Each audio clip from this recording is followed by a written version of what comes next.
Bonjour à tous et bienvenue dans le guide Blueness, le guide de l'alimentation idéale pour le genre humain. Aujourd'hui, nous allons nous intéresser au chlore. Cet oligo-élément, principalement présent dans le parmesan, le pain et les huîtres, peut garantir le transport du dioxyde de carbone dans le sang, maintenir l'équilibre acido-basique.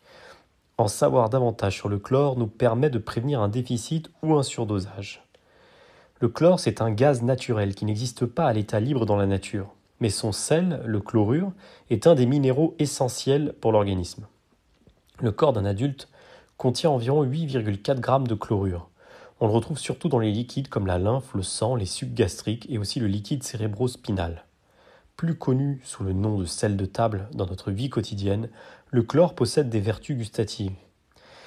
Outre cela, sur le plan de l'organisme, il permet notamment la contraction des muscles, il améliore la digestion, favorise les battements du cœur.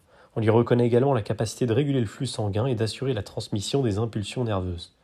L'organisme assimile le chlore avec le sodium le long du tube digestif. Cet oligo-élément maintient la pression osmotique exercée dans les cellules et combiné avec le sodium, il garantit l'intégrité de la structure membranaire. Le chlore participe à la formation des sucs gastriques qui favorisent la digestion des aliments. À ce titre, il travaille en collaboration avec l'hydrogène. Au niveau du système sanguin, le chlorure favorise le transport du dioxyde de carbone dans le sang. Il apporte également l'équilibre acido-basique dans l'organisme. Le chlore représente en outre le principal composant du liquide qui entoure le cerveau, le liquide cérébrospinal. Alors quelle est la différence entre chlore, chlorure et sodium ? En fait, le chlore existe dans l'organisme sous forme de chlorure de sodium. Et souvenez-vous, dans le podcast sur le sodium, nous avions vu que le chlorure de sodium n'était autre que le nom scientifique du sel. Donc, le chlore existe sous forme de sel.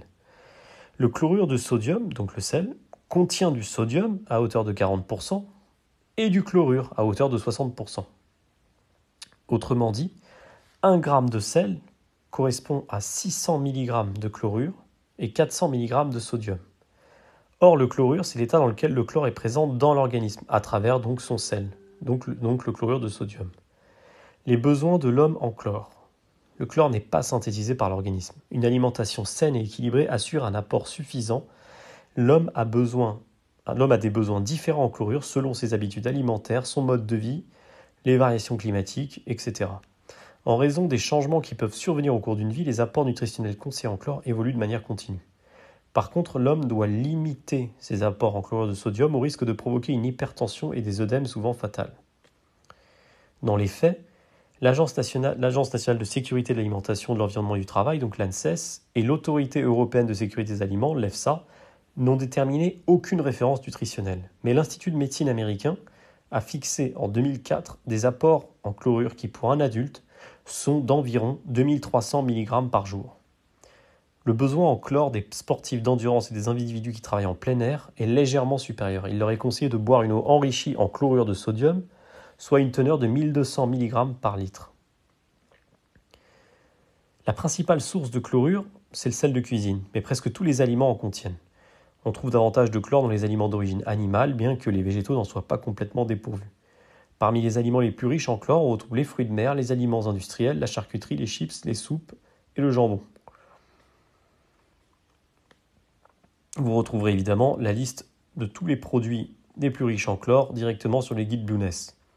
Mais on peut d'ores et déjà identifier les meilleurs produits qui sont par exemple les anchois, les crevettes, les harengs, les olives noires, le pain de seigle et bien sûr le sel, en quantité évidemment modérée. Le chlore étant présent dans quasiment tous les aliments standards, il est rare d'observer une carence chez un individu qui est en bonne santé. Les rares cas de déficit en chlore peuvent provoquer des troubles nerveux, des troubles digestifs ou encore des troubles physiques. En revanche, les risques sont bien plus importants en cas d'excès de chlore. L'excès peut d'ailleurs provoquer l'augmentation de la tension artérielle, l'augmentation de risque de cancer de l'estomac et bien d'autres problèmes.